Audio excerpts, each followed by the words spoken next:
Aparat berwenang membubarkan massa dalam pengajian yang dihadiri oleh Ustadz Abdul Somad atau UAS di Masjid Amal Silaturahmi, Jalan Timah Putih, Komplek Asia Megamas, Kota Medan, Sumatera Utara pada Senin 4 Januari 2021 membuat jamaah membludak.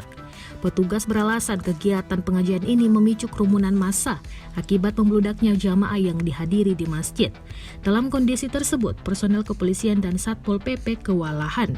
Kasat Binmas Polrestabes Medan AKBP Reza Palevi Lubis mengatakan polisi membubarkan pertemuan tersebut demi menghindari klaster baru COVID-19.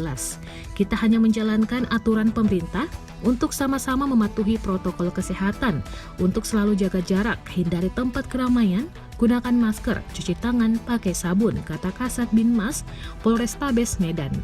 Kepada para jemaah, Kasat Binmas Polrestabes Medan berpesan agar taat dengan aturan yang ada. Dia meminta keterlibatan jemaat memutus mata rantai COVID-19. Setelah diberi imbauan, para jemaah akhirnya mematuhi aturan tersebut. Selain polisi, panitia juga kewalahan mengimbau jemaah agar membubarkan diri dari kerumunan. Memakai pengeras suara, panitia mengingatkan agar masyarakat tak lagi berkerumunan serta menerapkan protokol kesehatan. Karena tak diberi masuk, banyak yang tak bisa menyembunyikan kekecewaannya.